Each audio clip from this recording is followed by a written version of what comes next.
Je gardais les doigts serrés sur la rambarde glaciale du conduit quand l'alarme vibra dans tout le dock du croiseur relativiste.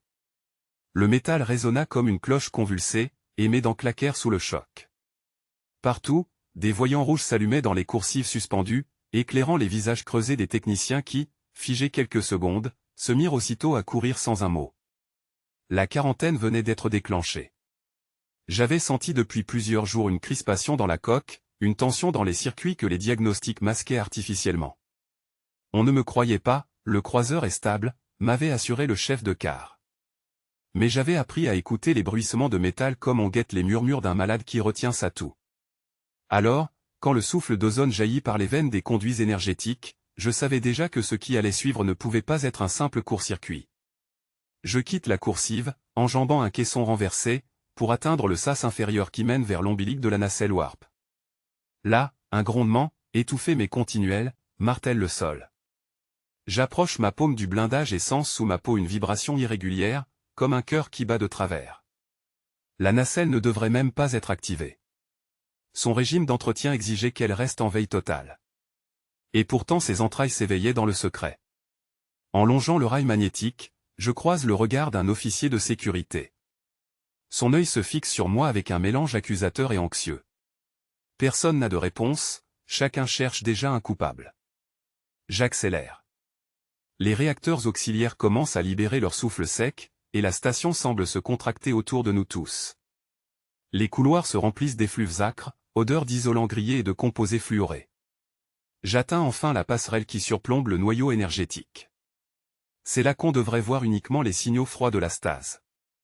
Pourtant, une lumière verte, pulsatile, jaillit à l'intérieur, comme une respiration sous adrénaline. Je me penche, hésitant.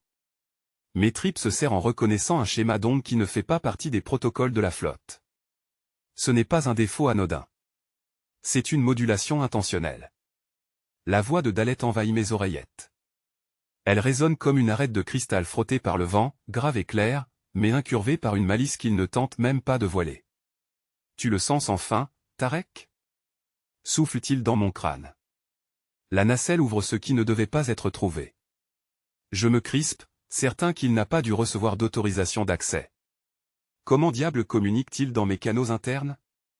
Dalet a renoncé depuis longtemps à se soumettre à nos protocoles. Ancien ennemi devenu observateur tactique, il a été toléré dans le dock par pure nécessité diplomatique. Sa connaissance des manœuvres fractales nous était indispensable pour contenir nos adversaires. Mais sa fidélité, elle, n'existait pas. Je m'accroupis et tends mes instruments vers les relais. Le métal vibre sans donner de résistance mécanique, comme s'il vibrait dans deux directions à la fois. Je capte un motif résonnant, une cascade de particulaires, liées aux instabilités du rideau Kessler. Ce n'était pas possible. Le rideau, cette nuée de carcasses métalliques stabilisées en orbite, se trouve bien au-delà de notre portée directe. Alors pourquoi ces signaux s'inscrivent-ils ici, dans la chambre de la nacelle ? Un choc soudain secoue la plateforme. Je me rattrape maladroitement, mes outils tombent dans le vide du puits central. Une projection envahit le champ de confinement, et je m'aperçois, bouche bée, que c'est moi. La silhouette immergée dans le halo vert à mon visage, mes traits, mais ses yeux brillent d'une lumière décalée, presque translucide. Sa peau est parcourue de filaments lumineux qui s'enroulent le long de ses veines, comme si l'espace lui-même se souvenait de lui. Sa bouche se met en mouvement, mais le son que j'entends ne vient pas de l'air. Il vient directement dans mon esprit. Tarek, je suis ton autre choix. Le verre entoure mon double et je sens mes tempes tambouriner. Je n'ai pas le temps de formuler la moindre pensée que la sécurité déboule dans le couloir. 3 soldats, armes prêtes, scrutent le noyau énergétique. Leur chef braque son faisceau lumineux vers mon visage. Écartez-vous tout de suite de la nacelle. Je tente de protester, de leur expliquer ce que je vois, mais je comprends aussitôt que leur capteur n'enregistre rien de mon double. À leurs yeux, je suis simplement penché sur un réacteur en phase critique. Leur crispation se double d'un ordre sec. Maintenant. Dalet choisit ce moment pour projeter dans mon esprit l'image fulgurante d'un écrou déjà en fusion, comme si la matière elle-même implorait. Je m'accroupis, la paume posée contre le blindage tiède du conduit. Les vibrations ne trompaient jamais, le flux d'énergie venait d'être altéré de façon intentionnelle. Je glissai ma lampe à faisceau étroit le long de la rigole, repérant les encoches fraîches dans le métal. Un saboteur avait ouvert les canaux de dérivation puis les avait refermés à la hâte. Ce n'était pas une panne ordinaire, pas une coïncidence, quelqu'un s'était introduit ici et connaissait la géométrie intime de la circulation plasmique. Je poussai plus loin dans l'étroit passage, les genoux raclant les aspérités, jusqu'à ce qu'un relais apparaisse, scintillant faiblement d'étincelles bleutées. L'odeur d'ozone saturait mon masque. Je tendis les doigts pour déverrouiller le boîtier, mais un frisson parcourut l'ossature du vaisseau. La nacelle Warp s'était réveillée. Je le sentis sans même consulter les compteurs, ces bobines me transmettaient leurs pulsations comme un second cœur tapant sous mes côtes. La veille devrait être silencieuse, mais l'écho rythmé en moi devenait de plus en plus insistant. Une voix se projeta soudainement sur le canal interne, un timbre feutré que je connaissais malheureusement, d'Alette. « Tu l'as senti, n'est-ce pas » demanda-t-il, tel un souffle qui aurait traversé l'acier. Je ne répondis pas. Je me reculai du relais, vérifiant derrière mon épaule si l'ombre de l'officier de sécurité ne s'était pas matérialisée. Tout mouvement suspect là-dedans pouvait suffire à me désigner comme responsable. La nacelle ne devrait pas réagir, reprit Dalette, et pourtant elle choisit de se manifester en toi. Ce n'est pas un hasard. Il savait. Ou du moins il insinuait toujours qu'il savait. Je me répétais que son rôle d'observateur tactique n'avait jamais été limité aux projections holographiques, Dalette se glissait systématiquement là où on ne l'attendait pas, dans les fractures des systèmes de communication du dock, dans les respirations d'un silence interstitiel. Je rampais en sens inverse, réintégrant la coursive principale. À travers le hublot du sas, les anneaux de débris dérivaient, assemblés presque en dentelle autour du globe terrestre. Le rideau Kessler. Chacun de ces fragments, je le savais, n'était pas qu'un reste désordonné de guerre ancienne, il y avait un maintien délibéré, une stabilité contre nature dans leur trajectoire. Comme si une main invisible traçait patiemment leur balai. Je serrai la poignée, tentant d'apaiser le tremblement de mes phalanges. La suspicion du sabotage était suffisamment lourde, mais la coïncidence avec l'activation de la nacelle Warp enveloppait tout d'une inquiétude plus profonde. Une décision m'attendait. Signaler mes découvertes, c'était m'exposer, peut-être isoler l'équipage tout entier sous suspicion. Me taire, au contraire, revenait à plonger dans l'engrenage obscur de cet ennemi caché, à marcher pieds nus dans ses ombres. À peine avais-je franchi le seuil de la passerelle secondaire qu'un halo verdâtre m'éclaboussa. Pas une lumière technique. Pas un signal d'alerte. Non, cette luminescence fluide provenait de ma propre silhouette enfin, pas exactement la mienne. Là, devant moi, à distance d'un souffle, se tenait mon double. Ses contours vibraient d'une chair transparente, traversée par de fins filaments lumineux qui pulsaient à l'unisson avec le rythme de la nacelle. Il me regarda comme seul un frère né au même instant aurait pu le faire, avec une compréhension muette et accablée. Ses lèvres remuèrent sans son au début, puis une propre voix résonna dans ma tête, « Nous n'avons pas beaucoup de temps. La nacelle ouvre ses chemins au-delà du rideau. Ils veulent nous pousser à franchir, coûte que coûte. » Je déglutis, incapable de prononcer le moindre mot. Mon souffle se formait en nuage bref contre la paroi vitrée du sas interne. « Qui ça, il » murmurai-je enfin. Le double inclina légèrement la tête, comme pour désigner un invisible horizon, ceux qui agencent les débris. Tu le savais déjà, sans oser le penser. Un bruit de bottes métalliques résonna dans mon dos. L'officier de sécurité venait d'entrer dans la coursive, son regard perçant accroché à ma nuque. Quand il croisa la scène, je crus voir ses pupilles se contracter un instant, mais il ne donna aucun signe d'avoir perçu mon écho de chair lumineuse. « Tarek, ton absence prolongée au conduit ne passe pas inaperçue, lança-t-il avec une suspicion mal contenue. Que faisais-tu là-dedans ? Je pâlis. Entre mes mains, une étincelle résiduelle dansait trace infime de la présence du double.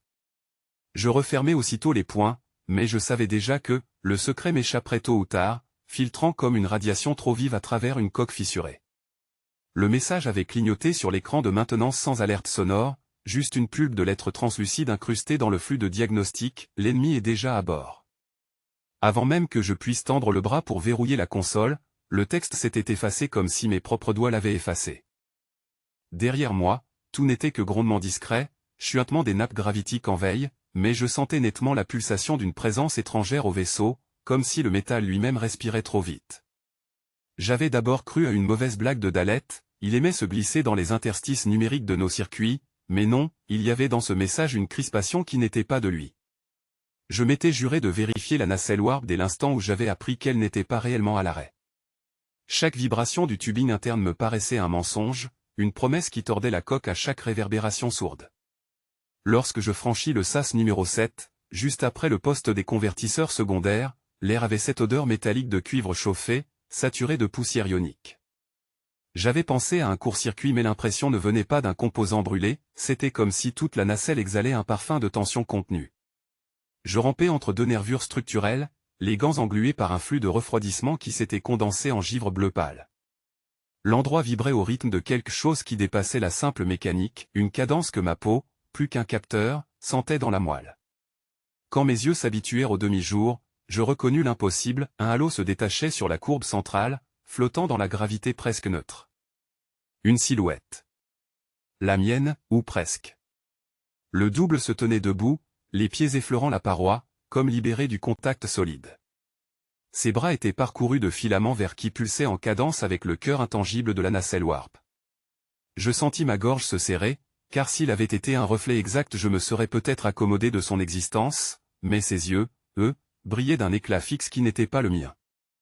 Avant que je n'ouvre la bouche, il parla avec ma voix, mais plus grave, comme dédoublée par une chambre de résonance qu'aucune gorge humaine n'aurait pu former. Tu devrais cesser de réaliser les vérifications mécaniques. Rien ici n'est mécanique depuis que le rideau Kessler a été enroulé autour de cette orbite. Je reculai, frappant du coup d'une rampe de fixation qui résonna dans le couloir technique. Ma première réaction fut de penser sabotage, Dalet, encore lui, ou un officier ingénieur qui testait mes nerfs. Mais la texture de lumière qui formait ce double ne pouvait être projetée. C'était un renfort de réalité, une excroissance de l'espace tordu par la nacelle. Je me surpris à répondre presque calmement. Alors quoi? Tu es le fantôme qui a écrit que l'ennemi est à bord? Le double inclina la tête. Pas le fantôme. L'autre éventualité de toi. Celle qui n'a pas choisi la loyauté mais la survie. Tu devras choisir bientôt. Un fracas en provenance du secteur inférieur me coupa. Les plaques vibrées par l'impact d'un chargement se mirent à résonner jusqu'au plafond du corridor. J'en profitai pour forcer mes pas plus loin dans le module, fixant obstinément la lumière qui tentait de me ressembler. Elle ne m'empêcha pas d'avancer, elle m'accompagna. Comme une ombre inversée. Au détour de la chambre magnétique principale, j'aperçus Dalet. Il scrutait un des hublots techniques. Ses traits étaient stricts, mais je savais lire dans ses yeux la pensée de quelqu'un qui calcule déjà le prochain mouvement. Il daigna me tourner le dos seulement lorsque je fus assez près pour entendre le cliquetis de ses implants synchronisés avec les circuits de contrôle. Tu l'as vu aussi, souffla-t-il sans se retourner.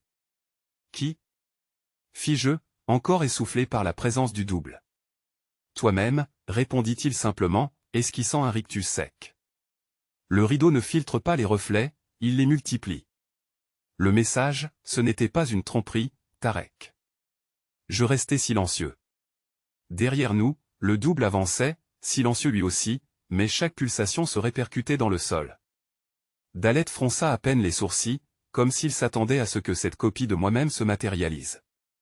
Il agita une main dans l'air, déclenchant une projection fractale de trajectoire autour de la nacelle.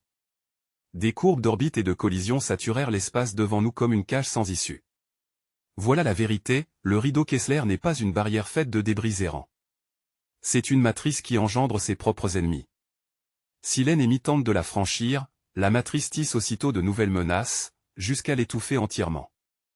J'observais les jauges translucides s'empiler sur la paroi de la nacelle, les fluctuations de spin intriquées à nos propres particules de coque donnaient des lectures impossibles, chaque électron manifestant deux états opposés à la fois, comme si la matière du vaisseau hésitait à s'ancrer dans notre continuum. La distorsion spatio-temporelle, mesurée par l'interféromètre embarqué, affichait des contractions de métrique de l'ordre de 1,0 exposant 6 secondes-lumière. Une pulsation à peine perceptible modifiait l'écoulement du temps, accélérant et freinant par cycle chaotique. Je consultai le cœur technique de la nacelle warp, le champ compressif atteignait 400 hexanewtons, la bulle d'Alcubierre déformée en ellipse instable. Le noyau supraconducteur surchauffait déjà malgré ses boucles de refroidissement à hélium fractal. Chaque oscillation de puissance je plaçais ma main contre la paroi encore vibrante, les paumes humides de sueur. Un instant plus tôt, j'avais vu mon propre visage surgir de la nappe verte de distorsion, comme s'il avait cherché à forcer le passage hors de la nacelle warp. Son regard n'était ni hostile ni rassurant, simplement chargé d'une urgence qu'aucune parole n'aurait su traduire. Puis, comme aspiré vers l'arrière d'un miroir fracturé, il avait disparu, laissant derrière lui des filaments luminescents qui se dissolvaient dans l'air recyclé. J'entendis mes dents grincer, car je ne savais plus ce qui effrayait le plus qu'un double de moi-même existe, ou que cette apparition soit une étape inévitable de ce que nous traversions. Je ne pus m'attarder, Dalet m'attendait déjà au bout de la coursive. Son profil sec se découpait contre l'écran translucide qui montrait les amas de débris en orbite. Les champs du rideau Kessler s'y reflétaient par pulsations irrégulières, comme si la gravité elle-même hésitait. Dalet ne m'adressa pas un mot quand je le rejoignis, il effleura seulement la console projetée.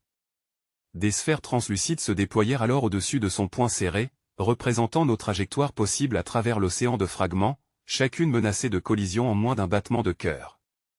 La feinte orbitale commence ici, déclara-t-il enfin, sans me regarder. Son ton résonnait comme s'il récitait une prière déjà 1000 fois répétée. Je sentis la méfiance monter en moi, non contre lui seulement, mais contre la mécanique même de cette diversion. Il fallait projeter 3 coques factices, libérées par les champs magnétiques du dock. 3 silhouettes vides, gonflées de métal ébréché et de charges ionisées, qui imiteraient nos signatures énergétiques. L'une seulement serait nous. Je me surpris à hausser un ton sec, comme si j'espérais briser le carcan de calcul qui me serrait les tempes. Si le rideau peut distinguer nos illusions, alors ces feintes n'offriront qu'un sursis dérisoire. Dalet ferma les yeux. Son visage, taillé par les années de commandement et d'errance spatiale, resta impassible. Je n'ai jamais dit que nous allions échapper au rideau. Mais il reconnaît la peur comme d'autres perçoivent la chaleur. Si nos trajectoires hésitent, si nos choix s'entrecroisent trop brutalement, il les lira. Les reflets doivent convaincre autant que l'original. Je compris, malgré moi, qu'il parlait aussi de mon double. Cette projection verte, née de la nacelle Warp, pouvait être l'équivalent vivant des leurres métalliques. Mais quel rôle jouait-elle? Un avertissement? Une menace? Un grondement lourd secoua soudain la coque, répercuté jusqu'aux attaches du dock. Je crus sentir la station reculer d'elle-même, comme une bête frappée. Les sirènes d'alarme s'allumèrent, striées de rouge. Une voix métallique annonça qu'un impact s'était produit sur l'un des anneaux périphériques, et que plusieurs sections perdaient déjà leur pression. Ce n'était pas nos feintes encore, pas une simulation tactique, quelque chose s'attaquait directement au dock. Je détalai dans les couloirs, mon souffle se heurtant au métal brûlant des parois.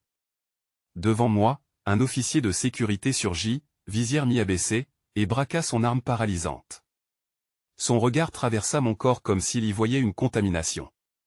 Il me souffla brusquement, je vous ai vu, 2 fois, en même temps, derrière la cloison CS7. Qui êtes-vous? Je levai les mains, incapable de répondre. J'étais bien moi, mais pouvait-il en croire un mot? Derrière son casque, ses yeux vibraient de doute et d'anxiété, comme si la confiance s'était déjà désintégrée avec les modules éventrés par l'impact. Dalet nous rejoignit, presque serein, et posa simplement la main sur l'épaule de l'officier. Celui-ci sursauta, puis recula d'un pas, désarmé par l'étrangeté de l'homme qui respirait à contretemps de toute menace. Dalet me lança alors un regard oblique. Le dock est devenu nous-mêmes. Multiplié, fracturé. Chaque débris qui le frappe est une copie imparfaite. Je sentis la colère affluer, mais le temps manquait. Nous devions rejoindre la salle des commandes des feintes orbitales. Les passerelles tremblaient sous nos pas. Dans l'air flottait la cendre des isolants brûlés et l'odeur toxique du composite calciné. Lorsque nous parvînmes enfin au cœur du module tactique, 3 générateurs de plasma attendaient, suspendus comme des orgues de métal.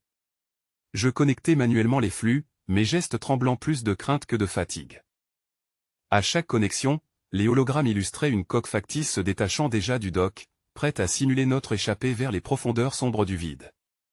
L'objectif n'était pas simplement de masquer notre fuite, mais d'attirer les senseurs ennemis assez longtemps pour qu'ils déclenchent un tir prématuré, gaspillant l'énergie de leur batterie lourde contre une absence, une image projetée, et non contre nos coques vulnérables. Cette diversion devait leur faire croire à un essaim en dispersion, comme si une flotte entière s'éparpillait dans plusieurs vecteurs divergents. Les illusions n'étaient pas de simples spectres lumineux, les générateurs modulaient un bouillonnement de microplasma chargé, injectant des particules ionisées qui, combinées au champ gravitique du dock, induisaient dans les radars adverses des silhouettes tangibles, avec masse apparente et inertie cohérente. Le rideau, immense nappe de diffraction qui enveloppait la zone, assurait l'ultime sophistication, il déformait les fronts d'onde et amplifiait la crédibilité des leurs, si bien que l'ennemi perse je restais figé devant l'écran, le souffle suspendu dans ma gorge comme si les molécules d'air hésitaient à franchir mes bronches. Le verdict scintillait en chiffres implacables, survie inférieure à 10%. Cette statistique ne devrait être qu'une abstraction statistique, mais je sentis mon corps réagir comme au contact d'un abîme ouvert sous mes pieds. Les parois du dock vibraient légèrement, comme si l'acier lui-même avait eu vent de ce pronostic. Je posai ma main sale de graisse sur la cloison, m'efforçant d'ancrer ma présence au milieu de la tempête qui s'annonçait. Une alarme lointaine s'éteignit, remplacée par le bourdonnement constant des conduites à plasma. Derrière moi s'approchait un être que je n'aurais jamais cru revoir en ces lieux, Dalet. Sa silhouette mince s'apparentait toujours à une suite désarticulée de segments, comme si ses os avaient suivi une logique mathématique étrangère. Son sourire se plissa davantage que ses lèvres ne semblaient le permettre. Il n'avait pas besoin de parler tout de suite, son silence en disait assez. Le stratège fractal connaissait le résultat de la simulation, l'avait peut-être même provoqué en modulant les canaux tactiques auxquels seul lui avait accès. « Tu es venu parce que tu savais, soufflai-je. Je suis venu parce que tu dois savoir comment tricher avec la mort, répondit-il sans attendre. Il tourna son regard liquide vers l'écran. Ses iris se contractèrent en figures géométriques mouvantes. Le rideau Kessler ne laisse pas passer les imprudents. Tes camarades se fient à des manuels officiels, à des calculs certifiés. Mais le rideau n'obéit pas au manuel. Il faut le courtiser. Je me reculai face à cette assurance dérangeante, fronçant les sourcils. Le dock bruissait derrière nous, voix étouffées de techniciens et crépitements d'outils électroniques. Le bruit rassurant de l'entretien ordinaire. Pourtant je sentais, comme une douleur sourde dans la cage thoracique, que chaque seconde comptait. Tu veux encore me manipuler, Dalet? Tu crois que je ne me souviens pas de tes trahisons?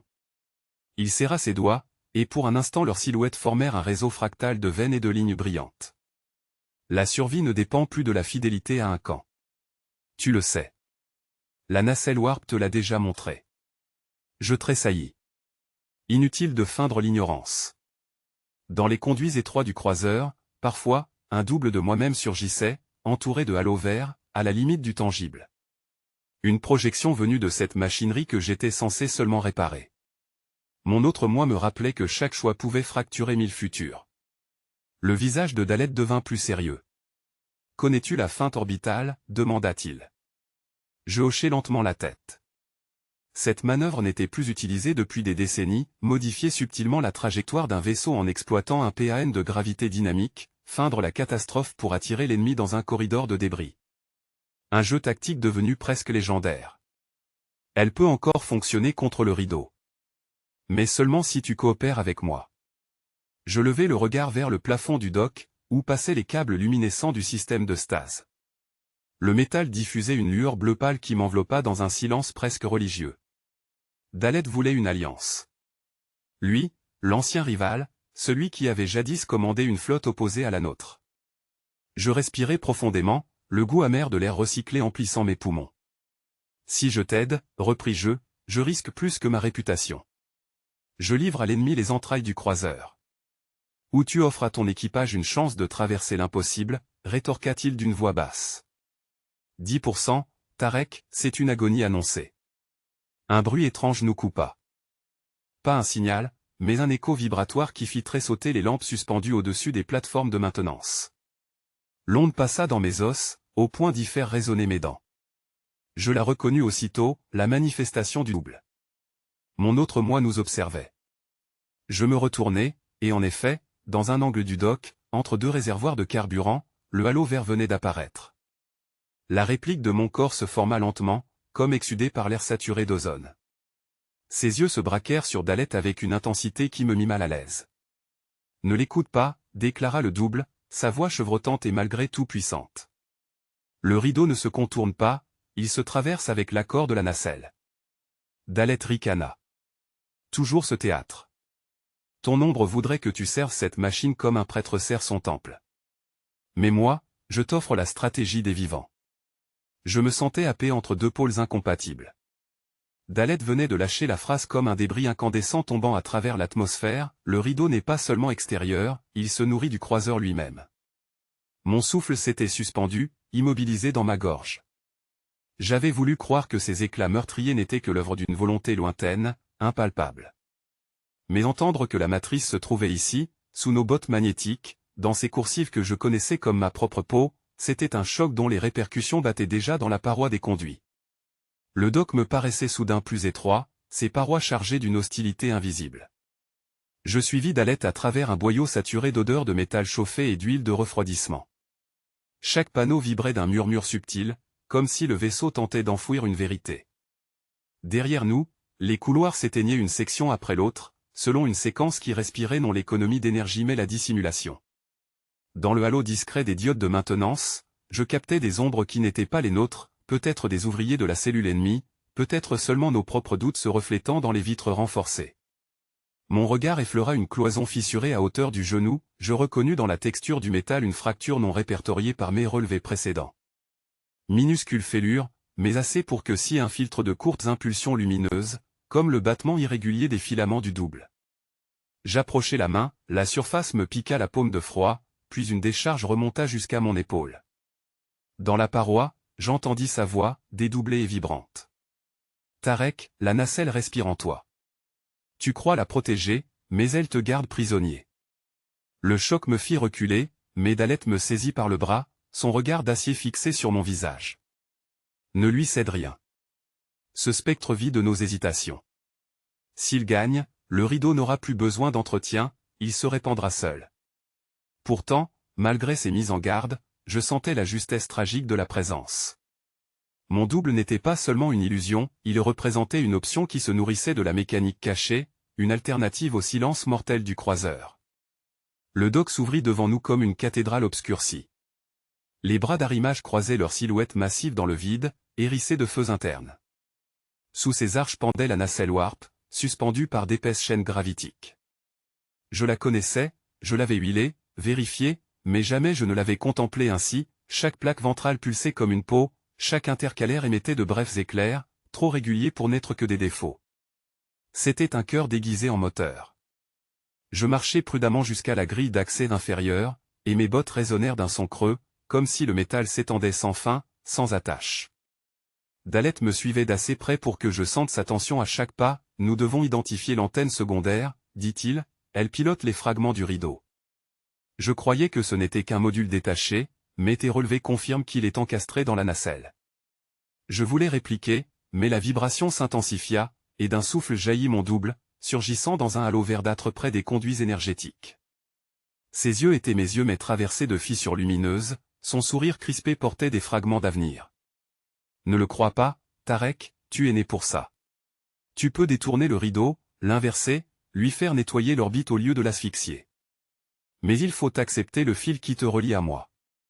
Je restais figé entre deux volontés. Dalette arma une lame énergétique, la tenant bas comme pour ne pas provoquer la créature, mais déjà son souffle s'accélérait. Tu vois? Même ton reflet appelle à la fusion avec cette chose. C'est lui, et c'est l'équipage entier qui s'effondrera sous ce voile carnassier. Je levai la tête vers la nacelle. La machine étendit alors une lueur presque organique, ses carénages résonnèrent d'un gémissement grave, comme si elle m'écoutait. Et tout à coup je compris, la cellule ennemie n'avait pas besoin d'hommes en armes tant que nous hésitions, tant que je vacillais entre ces voix antagonistes. Nous étions déjà l'arme, Dalette le stratège calculateur, moi le relais sensible, et mon double l'ombre du déclencheur. Un bruit de pas métallique résonna dans les hauteurs du dock. J'aperçus le faisceau dur d'une lampe à travers les grilles de maintenance, oscillant comme un juge sur le point de prononcer sa sentence. Je ne réfléchis plus, j'activai le verrou d'inhibition psychique, ce petit module que Tarek avait greffé dans ma nuque lors de la traversée gamma. La décharge se propagea aussitôt, un arc froid qui étouffa les résonances mentales, réduisit Dalette au silence et fit reculer mon double comme une silhouette déchirée par le contre-jour. Dans l'air, l'odeur d'ozone se mêla au grondement décroissant de la coque, et je sentis la cellule ennemie vibrer une ultime fois avant de s'éteindre, neutralisée, prisonnière des filtres quasi-organiques du croiseur. Je restai immobile, haletant, les tempes martelées par un écho résiduel, conscient d'avoir fermé violemment une porte qu'il ne me serait plus possible de rouvrir. Les pas au-dessus s'attardèrent, mais leur cadence perdit toute autorité, le cœur de la menace avait cessé, je n'avais plus de place pour reculer.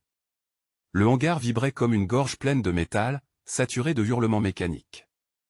Les machines qui m'encerclaient, bras télescopiques encore tièdes de soudure récente, semblaient animés d'une volonté mauvaise.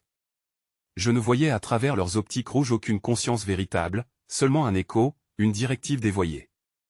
Tout ce que je pouvais faire, c'était plaquer une paume contre le garde-corps fissuré et sentir d'où provenait la tension du vaisseau. Il y avait là, dans le rythme saccadé du croiseur, une respiration étrangère, comme si la coque s'était muée en organe sous l'emprise de force que nous n'avions jamais approuvée. Un bras jaillit, lacérant l'air avec une pince vibratoire, et je roulais sur le côté dans la gravité changeante du hangar. La poussée centrifuge inversée venait d'être déclenchée, mes appuis se détachaient du sol, puis se réancrèrent au plafond, brusquement devenu plancher. Je m'élançai entre deux exogrues titubantes que la gravité capricieuse faisait basculer de tout leur poids. Le temps me manquait, je voyais déjà les projecteurs balayer l'espace dans un motif coordonné. On m'avait piégé. Je hurlai, plus pour me donner une présence que pour alerter quelqu'un, et mes cordages internes répondirent à ce cri par un sursaut de lucidité, la seule issue était la coursive secondaire menant à la nacelle Warp. Je le savais. Chaque fibre du dock me guidait vers elle comme si des veines métalliques cherchaient à me réabsorber. Je franchis une passerelle aux rambardes tordues. La gravité s'inversa de nouveau, m'arrachant les genoux, me projetant vers le plafond en une cascade de chocs osseux. Je retombai la bouche pleine de sang. Déjà les machines escaladaient les parois, lancées sur des vecteurs improvisés. Elles ne tenaient plus compte de leur protocole de base, elles n'étaient plus outils mes chasseurs. Une voix creusa l'air autour de moi, ni émise par des haut-parleurs, ni pensée par ma propre conscience. Elle me précéda, fragile, froide, court vers le noyau. Le dock ne te soutiendra plus. Dalet. Lui seul pouvait emprunter ce canal clandestin de transmission pulsée. Sa présence m'emplissait d'ambiguïté, ancien ennemi, peut-être allié, son intérêt demeurait insondable.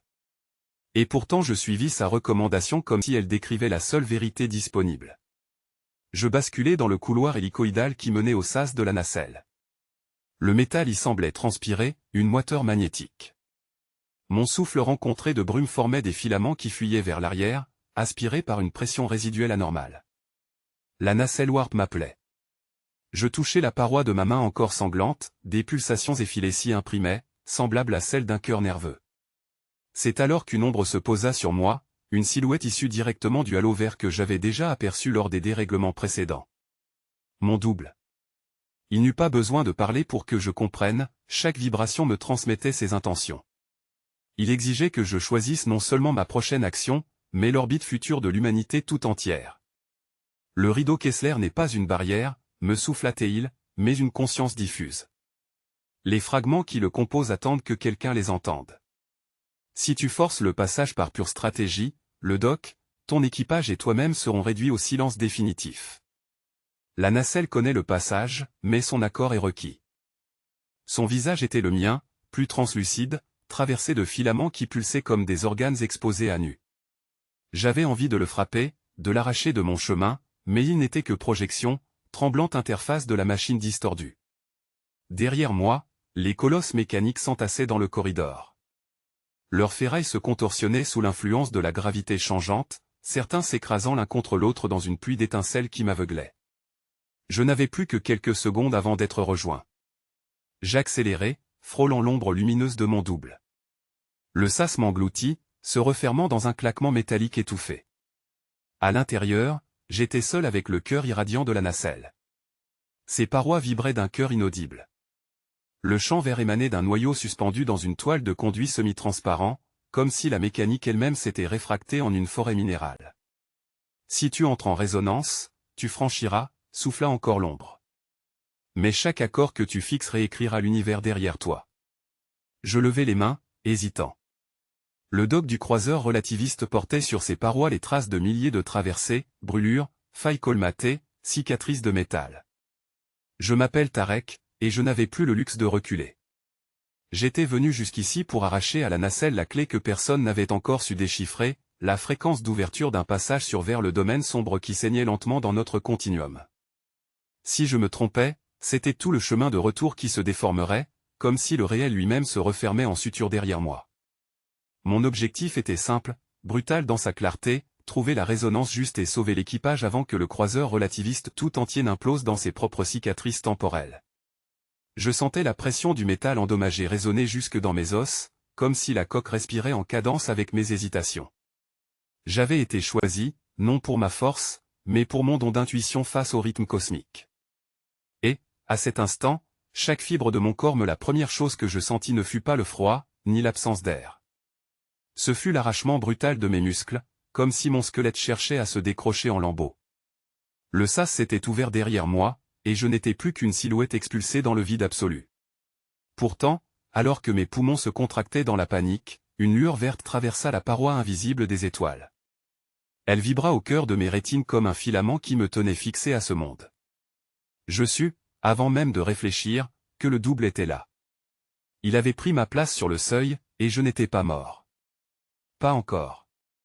La nacelle avait craché une seconde de suspension dans le temps, une bulle tendue autour de mon corps, à peine plus large que ma peau.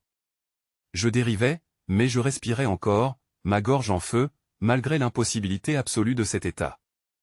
La voix du double, saturée d'échos qui ne pouvaient pas provenir de mes tympans, résonna, « Tu n'as que ce fil, Tarek. Saute dans moi, ou le rideau t'écrasera. » Je ne crus pas comprendre immédiatement. Mon instinct, lui, savait déjà, il voulait que je traverse, que j'entre dans cette matrice énergétique qu'il personnifiait. Qu'à l'instant exact de la feinte orbitale, je devienne à la fois mécanique et projection. Je protestais, ou croyais protester, mais mes lèvres ne produisaient rien. Ses yeux, parfaitement calqués sur les miens mais inondés de lumière, restaient fixés à travers l'abîme. Dans la station, Dalet devait contrôler l'exécution de la manœuvre. Il n'y avait plus qu'une dizaine de secondes avant que le croiseur relativiste, entier, amorce sa plongée dans l'épaisseur scintillante du rideau Kessler.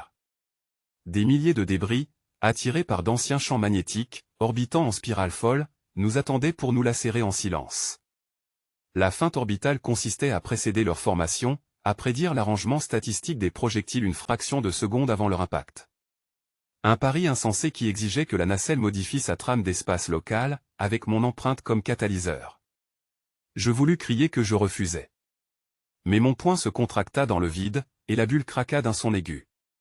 J'eus l'impression de tomber, brusquement, à travers la propre version incohérente de mon corps. Puis la station revint. J'étais de nouveau allongé contre la paroi métallique, dans un couloir où les sirènes vrombissaient. Le sas fermé derrière moi témoignait déjà d'une sécurité rétablie. L'officier m'avait aperçu, et son regard restait figé de stupeur, il avait vu mon expulsion, je l'avais senti, pourtant me voici revenu devant lui, haletant, à demi conscient, couvert de givre qui n'aurait pas dû me suivre. Tarek, murmura-t-il, incapable de poser une accusation claire. Je dus le repousser pour avancer. Chaque pas vibrait dans le métal, la nacelle lançait son allumage. Dalet apparut sur un écran suspendu, ses traits filigranés par des fractales mouvantes. Son sourire ironique masquait mal une tension profonde. Alors, te voilà ressuscité par ta propre copie. Les paris sont terminés. Tu viens avec moi ou tu restes parmi les naufragés. Il ouvrit une console vers la baie d'observation. Le rideau s'imposait, masse bigarrée qui saturait tout l'horizon orbital. Des centaines d'étincelles plus rapides qu'aucune balle tournoyaient en essaim. Je savais que la moindre erreur dans nos prédictions anéantirait la coque à l'échelle d'un souffle. Mais ce n'était pas la peur de mourir qui me crispait, c'était ce lien avec le double. Sa voix continuait de se glisser entre mes pensées.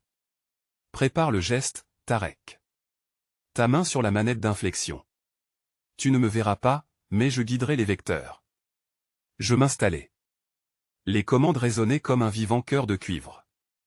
Devant moi, les hologrammes dessinaient des trajectoires impossibles, des arcades numériques qu'aucune mathématique humaine n'acceptait sans frémir. Dalet, dans son coin, modulait ses calculs en se servant des canaux illicites qu'il avait toujours maîtrisés. Il prouvait maintenant qu'il n'avait jamais cessé de vouloir traverser ce rideau, plus que tout autre. L'officier pénétra dans la salle, arme en main, son souffle saccadé d'angoisse. Il y a eu sabotage. Quelqu'un a trafiqué le sas. Et toi, Tarek, tu es revenu alors que tu aurais dû mourir. Dis-moi qui tu es.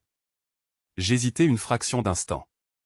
Dire la vérité aurait semblé une folie, parler de ma seconde silhouette, de cette alliance impossible avec une version de moi-même tissée par la nacelle. Mais mentir n'avait pas plus de saveur. La seule manière de convaincre restait l'action. Je posai ma paume contre la cloison, et la paroi vibra aussitôt sous l'écho de ma pensée, révélant un flux lumineux filant vers le cœur du dôme du croiseur relativiste. Le croiseur avait glissé hors du piège, mais une portion entière de l'arrière restait figée, prisonnière des fragmentations du rideau Kessler. Je ressentis la torsion comme une douleur sourde dans mes os, chaque plaque de métal gémissant d'un arrachement impossible. Les modules détachés dérivaient dans une pluie de débris, leurs carcasses réverbérant encore l'écho des champs magnétoplasmiques. À travers les hublots internes, je distinguais la silhouette de compartiments sectionnés, laissant des membres d'équipage bloqués dans le silence. Cet écartèlement ne relevait pas d'un accident, mais d'une décision de la nacelle elle-même, comme si elle avait refusé d'emporter la totalité du vaisseau dans le seau. Je n'avais pas le temps de me lamenter. Les alarmes vibraient à travers la coque, et les lumières de secours se projetaient sur nos visages creusés d'ombre.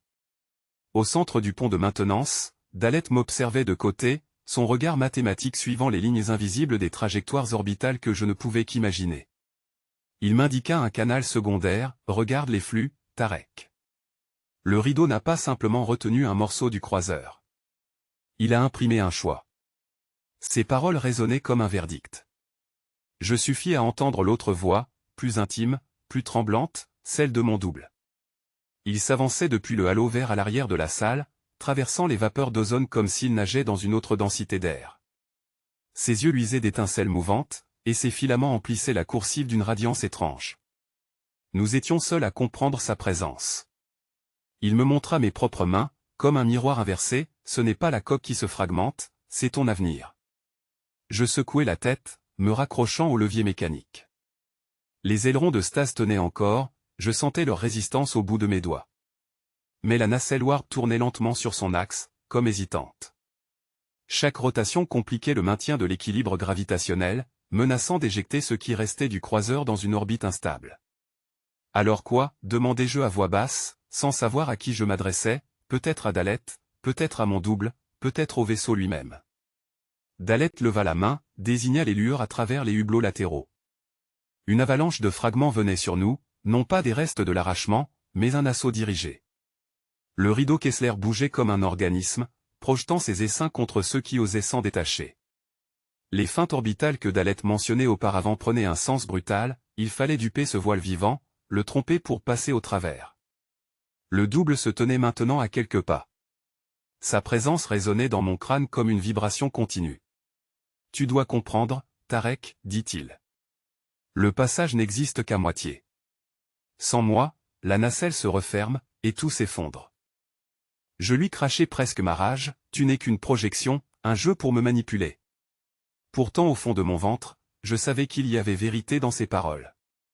L'officier de sécurité apparut alors au seuil de la coursive, respirant fort, visiblement épuisé par la lutte dans les modules sectionnés. Ses yeux cherchaient les miens avec un reproche muet.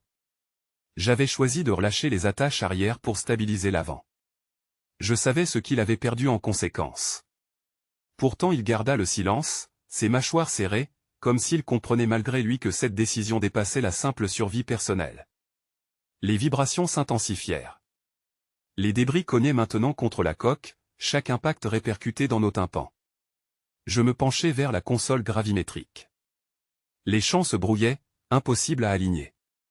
Des faisceaux désynchronisés se croisaient dans l'écran, chacun correspondant à une possibilité divergente du saut. Les feintes orbitales, Tarek, murmura Daleth, encore un ton plus bas, comme s'il craignait que le rideau nous entende. Si tu oscillais volontairement la signature gravitationnelle, comme un poisson zigzagant dans un filet, la nacelle pourrait leurrer le rideau. Mais il faudra décider, garder ton double ou l'abandonner. Je me mis à transpirer, mes doigts glissant sur les commandes. Mon double, immobile, continuait d'attendre, comme s'il savait que son existence même était suspendue à ma décision. J'eus ce sentiment que nous partagions le même cœur, une pulsation unique qui battait dans deux corps. Je pris une bouffée d'air saturé d'ozone, basculai les leviers en séquence inversée. Chaque basculement renforçait la vibration de la coque, comme si le vaisseau hurlait. Le rideau réagit aussitôt, il s'ouvrit sur un vide parcouru de lueurs mouvantes, un gouffre irisé où même le temps semblait hésiter.